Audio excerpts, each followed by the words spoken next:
केलेलंच आहे. नागपूरमध्ये माताजींचा खूप मोठा प्रचार आहे. भरपूर माताजीज आणि जे मुलं आहेत त्यांच्या अंडर ट्रेनिंग घेऊन भक्तीमध्ये पुढे वाढतायत. अशा गौरांगी शक्ती माताजी आज आपल्यासोबत उपस्थित आहेत आणि ह्या दिवाळीच्या सणासुदीच्या वेळेमध्ये ते आपल्याला मार्गदर्शन करणार आहेत. त्याबद्दल त्याचं खूप खूप धन्यवाद. हरे कृष्ण. धन्यवाद प्रभूजी. हरे कृष्ण. आपल्या सर्वांच्या चरणी दंडवत प्रणाम. आणि आज आपण हा जो श्लोक सुरू करतोय नवीन अध्याय 4.1 मी वाचते. दिव्य ज्ञान या अध्यायाचं शीर्षक आहे दिव्य ज्ञान. 4.1 श्री भगवान उवाच इमं विवस्वते योगं प्रोक्तवान् अहम् अव्ययम् विवस्वान् मनवे प्राह मनुरिक्ष्वाकवे अब्रवीत्. श्री भगवान उवाच इमं विवस्वते योगं प्रोक्तवान् अहमव्ययम् विवस्वान् मनवे प्राह मनुः इक्ष्वाकु अब्रवीत्. ट्रान्सलेशन. भगवान श्रीकृष्ण म्हणाले, मी या अव्ययी योग विद्येचा उपदेश सूर्यदेव विवस्वानाला केला. विवस्वानाने तो उपदेश मानव जातीचा जनक मनूला केला आणि मनूने तो इक्ष्वाकूला केला. विवस्वान, मनू आणि इक्ष्वाकू. तात्पर्य. श्रील प्रभुपाद की जय. जेव्हा सूर्यलोक तसेच इतर लोकांतील राजवंशांना भगवद्गीता सांगण्यात आली तेव्हापासून अत्यंत पुरातन असा गीतेचा इतिहास या ठिकाणी आपल्याला आढळतो. सर्व ग्रह लोकातील विशेषतः राजांनी आपल्या प्रजेचे संरक्षण करावयाचे असते. यास्तव नागरिकांवर योग्य प्रकारे राज करण्यामध्ये तसेच त्यांचे भौतिक कर्मबंधनापासून संरक्षण करण्यामध्ये समर्थ होण्यासाठी राजवंशांतील क्षत्रियांना भगवद्गीतेचे ज्ञान समजून घेणे आवश्यक आहे.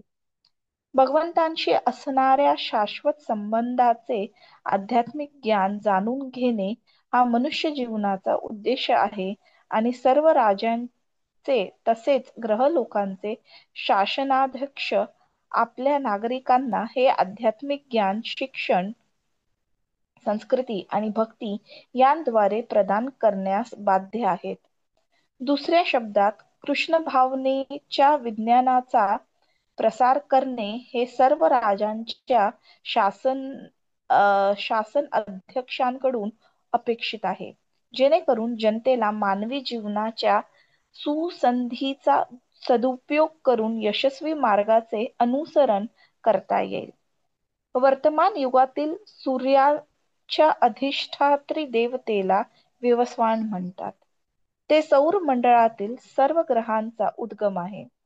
ब्रह्मसंहितेमध्ये 5.52 सांगण्यात आले आहे की यत् चक्षुरेष सविता सकल ग्रहाणां राजा समस्त सुरमूर्ती शेष तेजः यस्याज्ञया भ्रमति संभृत कालचक्रो गोविंदमादि पुरुषं तमहं भजामि. भगवान ब्रह्मदेव म्हणाले, मी आदिपुरुष श्री गोविंद यांना सादर प्रणाम करतो. त्यांच्या आज्ञेनुसार सर्व ग्रहांचा राजा सूर्यदेव अपार सामर्थ्य आणि तेज धारण करतो. सूर्यदेव भगवंताच्या नेत्रस्थानी आहे आणि त्यांच्या आदेशानुसार तो आपल्या कक्षेत भ्रमण करतो. सूर्य सर्व ग्रहांचा राजा आहे आणि सूर्यदेव वर्तमान युगातील विवस्वान नामक देव सूर्यग्रहावर राज्य करतो. सूर्यग्रह इतर सर्व ग्रहांना उष्णता आणि प्रकाश यांचा पुरवठा करण्यात त्यांचे नियंत्रण करतो.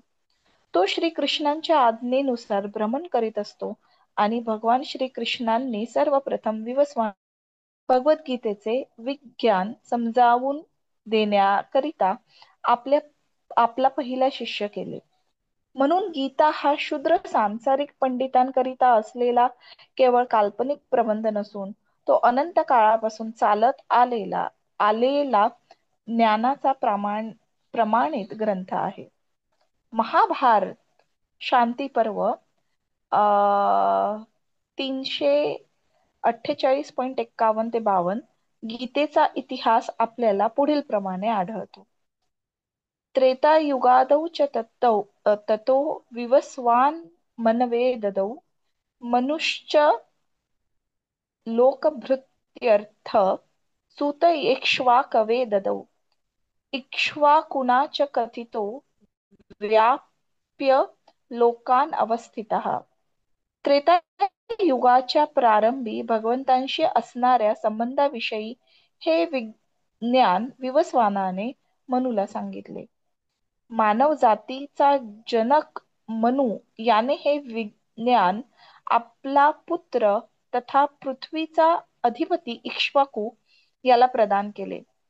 इक्ष्वाकू महाराजने प्रभू श्री रामचंद्र अवतीर्ण झालेल्या रघुवंशाचे पूर्वज होते.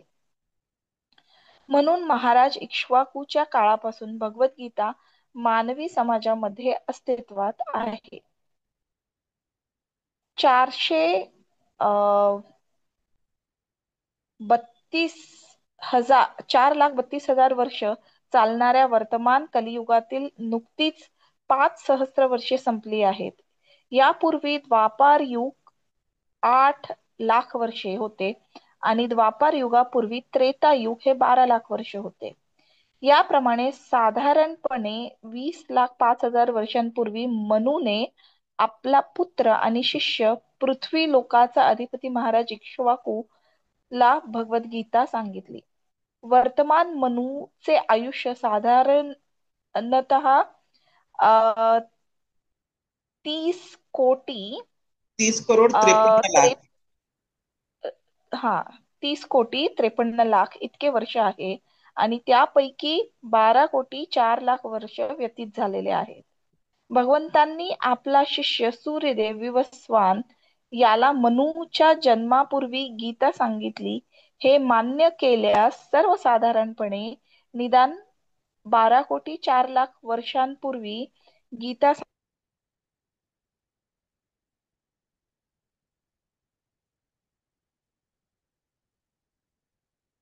वर्षांपूर्वी भगवंतांनी अर्जुनाला पुन्हा गीता सांगितली. प्रत्यक्ष गीता आली. गीतेचे प्रवक्ते श्रीकृष्ण यांच्या मतानुसार हे गीतेच्या इतिहासाचे स्थूल अनुमान आहे. सूर्यदेव विवस्वानाला गीता सांगण्यात आली कारण तो क्षत्रिय तसेच सर्व सूर्यवंशी क्षत्रियांचा जनकही आहे. भगवद्गीता वेदांसमानच आहे आणि गीता ही भगवंतांनी सांगितली असल्यामुळे गीतेतील ज्ञान अपौरुषेय आहे. ज्याप्रमाणे मानवी भाष्ये बाजूस सारून वेदांच्या यथार्थ तत्वाने स्वीकार केला जातो, त्याप्रमाणे गीतेचाही स्वीकार मानवी मताविनाच केला पाहिजे. वादविवाद करणारे भौतिकतावादी आपल्या मताप्रमाणे गीतेवर तर्क करतील, परंतु त्यांच्या तर्कांना भगवद्गीता जशी आहे तशी असे म्हणता येणार नाही. म्हणून भगवद्गीतेचा गुरु शिष्य परंपरेद्वारा जसा आहे तसा स्वीकार केला पाहिजे. आणि ह्या ठिकाणी सांगण्यात आले आहे की भगवंतांनी गीता सूर्यदेवाला सांगितली. सूर्यदेवाने आपला पुत्र मनू आणि मनूने आपला पुत्र इक्ष्वाकूला सांगितली. हरे कृष्ण. ओमज्ञानतिमिरान्धस्य ज्ञानाञ्जनशलाकया चक्षुरुन्मिलितं येन तस्मै श्रीगुरवे नमः. स्थापितमेन भूतले भयभृपदानि ददाति स्वपदान्तिकम् वन्देऽहं आमचं रघुनाथ पतितं पांसजीवं साद्वैतं सावधूतं परिजनसहितं कृष्ण चैतन्य देवं श्री राधा कृष्ण पदां सगन ललिता श्री विशाखान्वितांश्च हे कृष्ण करुणा सिंधु दीन बंधु जगतपते गोपेश गोपिका कांता श्री राधा कांता नमोस्तुते तप्त कांचन गौरांगी श्री राधे वृंदावनेश्वरी वृषभानुसुते देवी प्रणमामि हरिप्रिये वाञ्छाकल्पतरुभ्यश्च कृपा सिन्धुभ्य एव च पतितानां पावनेभ्यो वैष्णवेभ्यो नमो नमः. हरे कृष्ण. दंडी हे जे श्लोक आहे खूप सुंदर आहे, जे मी काही आचार्य आहेत, काही महाराज श्री आहेत, त्यांच्या लेक्चरमध्ये जे ऐकलं त्यातील थोडस शेअर करायचा प्रयत्न करते. आपण बघितलं की तिसरा जो अध्याय आहे त्याच्यामध्ये भगवंत अर्जुन ऍक्च्युली व्यथित आहेत की मी करावं तर काय करावं. तुम्ही मला म्हणतात की ज्ञान योग चांगला आहे, तुम्ही मला म्हणतात की निष्काम कर्म योग चांगला आहे, करू तर काय करू हे निश्चित सांगा. तर त्याच्यापासून जो दुसऱ्या अध्यायामध्ये भगवंतांनी या सर्व योगांचं शॉर्ट मध्ये समरी दिली होती, प्लस सांगितलं होतं की जो देह आहे आणि आत्मा आहे याच्यातील भेद कसा आहे. तर हे सेकंड दुसरा जो अध्याय आहे त्याच्यामध्ये सांगितलं होतं. मग तिसऱ्या अध्यायामध्ये हा प्रश्न अर्जुनाने विचारला. पण त्याच्यानंतर भगवंतांनी ह्या दोघांमधला भेद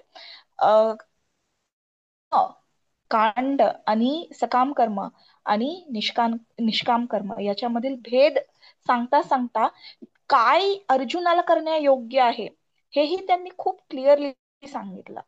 भगवंतांनी सांगितलं की जो व्यक्ती विद्वान आहे तो माझ्या संतुष्टीसाठी मला आनंद प्रदान करण्यासाठी तो आपली कार्य करतो.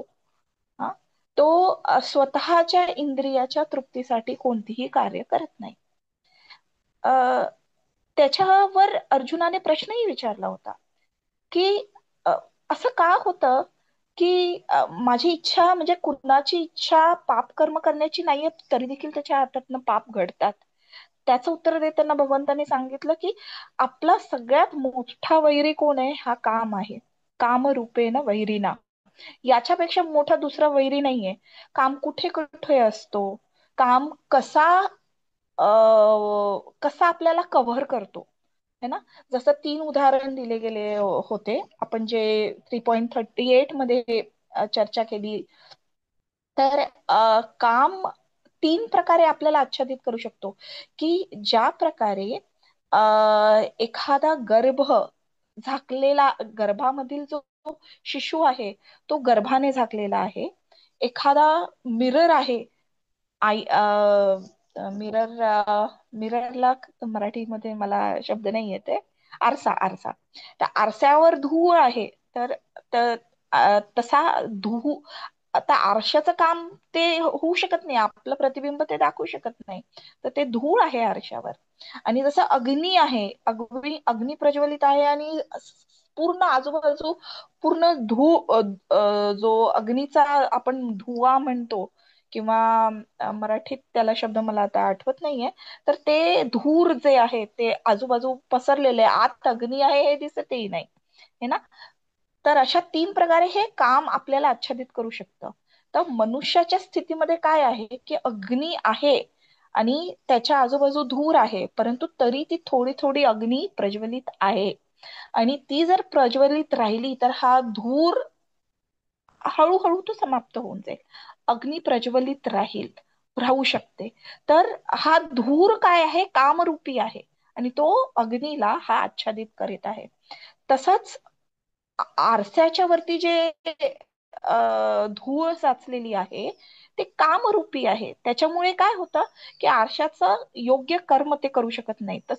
जसं जानवरांमध्ये असतं की त्यांना आपल्या म्हणजे इच्छा, इंद्रिय तृप्तीच्या इच्छांच्या पलीकडे काहीच त्यांना कळत नाही है ना. तर ते म्हणजे एकमेव कार्य असतं त्यांच्यासाठी. तर हे तो स्टेट आहे. आणि तिसरा जो लेवल होता, जसा गर्भाशयामध्ये बाळ गर्भाने पूर्णपणे ग्रसित आहे, तो हात पाय हलवू नाही शकत आहे, काहीच त्याला फ्रीडम नाहीये है ना. तर तसं जो अत्यंत काम ज्यांच्या हृदयामध्ये असतं ते जे नेक्स्ट जन्म आहे त्यांचा, त्याच्यामध्ये ते झाड वगैरे असे बनतात ना, वृक्ष योनी प्राप्त करतात. त्याच्यामुळे काय आहे की फुल टाइम तुम्हाला इच्छा होती काम, शरीर प्रदर्शन इत्यादी करायची, एवढी तीव्र काम इच्छा आहे, तर मग तुम्ही वृक्ष योनीमध्येच जा ना, सतत आयुष्यभर नग्नच अवस्थेत, है ना. मग ऊन आहे, पाणी आहे, वारा आहे, थंडी आहे, सगळ्या परिस्थितीमध्ये तुम्हाला इच्छा आहे ना शरीर चा प्रदर्शन करायची, एवढी काम इच्छा आहे, तर मग वृक्ष योनीमध्ये जा. जे जीव ह्या प्रकारे विचार करतात त्यांना ती योनी मग प्राप्त होते. अशा प्रकारे योनींचंही वर्णन केलं, कशा प्रकारे काम आपल्या बुद्धी, मन आणि जे आपले इंद्रिय आहेत यांच्यावर हावी होऊन जातं. तर फायनली भगवंतांनी हे सांगितले, ह्या कामाला तुम्हाला जिंकायचं आहे. तर हे तर आता अर्जुनाला कळालं. त्याच्या पुढे आता भगवंत हे सांगतायत की ऍक्च्युली अर्जुनाचं कर्तव्य त्यांना आठवून द्यायचं आहे. तर याच्यासाठी प्रत्येक व्यक्तीला, ऍक्च्युली प्रत्येक जीवाला ह्या काम इच्छांनी, इंद्रिय तृप्तीच्या इच्छांनी ग्रसलेला आहे. तर प्रत्येक जीवाला जर त्याच्या पलीकडे जायचं आहे, त्यांना विजयी व्हायचं आहे कामेवर, तर त्यांना त्या हिशोबाने प्रशिक्षण मिळण्याची गरज आहे. मग आता ते प्रशिक्षण मिळणार कुठून, हा एक मोठा प्रश्न आहे. ठीक आहे, अर्जुनाला भगवंतांनी सांगून दिलं, पण सामान्य जनतेचं काय? गीता ही सर्वसाधारण व्यक्तीसाठीही सांगितली गेलेली आहे, ते अर्जुनाच्या द्वारे सांगितली गेलेली आहे. तर आता काय करायचं? तर याच्यासाठी प्रशासन कसं असायला हवं, हे सुंदर उदाहरण जे भगवंत सांगतायत की ही सृष्टी जेव्हा निर्माण झाली, तर हा जो गीतेचा उपदेश होता, हा सर्वप्रथम सूर्यदेवाला दिले गेला. सूर्यदेवाने ते मनूला दिला, आणि मनूने आपला पुत्र जो इक्ष्वाकू आहे, या पृथ्वी तलावर ज्यांनी राज्य केलं, तर त्यांना ते दिलं. तर ते त्या हिशोबाने राज्य करतील, जेणेकरून जे सिटिझन्स आहे, समाज आहे, ते भगवद्गीतेच्या आधारावर जगण्यासाठी प्रेरित होते. तर हे त्याच्या मागचं उद्देश आहे. तर हे नेहमी, म्हणजे याचाच अर्थ असा की कधीही भगवद्गीता ही परंपरेत यायला हवी. जर जी भगवद्गीता आपल्याला जर मार्केटमध्ये मिळते, खूप साऱ्या लोकांकडे असते, हम तो ये भगवद्गीता पढ़ते, हम तो वो पढ़ते, वो पढ़ते, परंतु क्या वो परंपरा में आया है क्या? हा, जर वास्तविक व्यक्ती ऐकण्या समान, म्हणजे सेन्सिबल असेल, तर आपण त्याला हा प्रश्न विचारायचा, परंपरा कोणती भाऊ ते सांग मला. कारण भगवद्गीता चौथ्या श्लोक तर बदलू नाही शकत ना, श्लोक तर तेच आहेत ना. तर मला सांग बाळा, की भगवद्गीता ही सूर्यदेवा नंतर मनू, मग नंतर इक्ष्वाकू, अशा प्रकारे परंपरामध्ये आहे. तुमची जी भगवद्गीता तुम्ही जे वाचत आहात, जसं तात्पर्य, ज्यांचं तात्पर्य तुम्ही वाचत आहात, ते कोणत्या परंपरेत आहेत ते सांगा. जर ते परंपरेत नसेल, तर जसं पुढे सांगितलं गेलेलं आहे की श्रील प्रभुपादांनी का का गरज होती, श्रील प्रभुपादांना हजारो भगवद्गीता होते, मग त्यांनी तरी का लिहिली इंग्लिशमध्ये भगवद्गीता? कारण एवढ्या सर्व भगवद्गीता ना लोकांनी यथारूप प्रस्तुत केल्याच नाही, जशी आहे तशी ही प्रस्तुत केलीच नाही. त्याच्यामध्ये स्वतःचा काहीतरी विचार, असं असायल, असं तसं असेल, आणि कृष्ण कुणीतरी एक व्यक्ती आहे, है ना, असामान्य असा व्यक्ती आहे, असं असं प्रदर्शन केलेलं आहे. जर यथारूपच नाही प्रस्तुत केली आहे ती गीतेला, मग त्या गीतेला वाचून कुणाच्या जीवनामध्ये परिवर्तन येणार तरी कसा? आणि हा फरक आपण बघतोय. प्रभुपादांनी रात्र रात्र दिवस जागून एवढे कष्ट झेलून आपल्यासाठी जेव्हा ही भगवद्गीता दिली, तर त्याच्याने किती किती अनेक लोकांचे जीवन आणि मन परिवर्तन झाले आहेत. हा, किती असंख्य आहेत, खूप सारे एक्झाम्पल्स आहेत, अनगिनत. स्वतः अ, म्हणजे आपल्या सारख्या, माझ्या सारख्या अधम व्यक्तीच्या जीवनामध्ये भगवद्गीतेने प्रवेश केला, त्याच्यामुळे जीवन किती सुसह्य झालेलं आहे, किती सुंदर दिव्य झालेलं आहे जीवन. तर हे आपण हे आपल्या, म्हणजे किती किती पूर्वजन्मांचे आपले पुण्य असतील, की जेणेकरून श्रील प्रभुपादांनी जे हे दिलेले तात्पर्य आहे, ते आपल्या हात हाती लागले, आपल्या गुरूंची आपल्याला कृपा भेटली, हे कोणत्याही भौतिक संपत्तीने प्राप्त होणार नाहीये, हे आपण समजून घ्यायला हवं. तर ही भगवद्गीता कधीही गुरु परंपरेतच यायला हवी. आणि ती गुरु परंपरा किती महत्वपूर्ण आहे, जो राज्यकर्ता असतो त्याने कसं हे समजून घ्यावं आणि त्याने कशा प्रकारे राज्य सुंदर तरीकेने करावं, की ताकी जे जनसामान्य आहे ते देखील भगवद्गीतेच्या आधारावर आपलं जीवन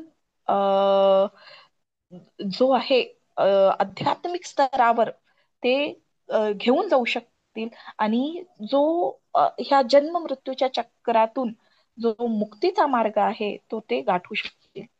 तर हे खूप महत्वाचं आहे. खूप सारे इथे आकडे आलेले आहेत, आकडे वाचायला पण कठीण आहे. विचार करा यांच्याबद्दल, आपण आपण आपल्या छोट्याशा जीवनामध्ये एवढ्या मोठ्या आकड्यांचा विचार तरी किती करू शकतो, परंतु खूप पुरातन आहे. हा, काही लोक म्हणतील की we read Bible, we read this, we read that, खूप भेटतील.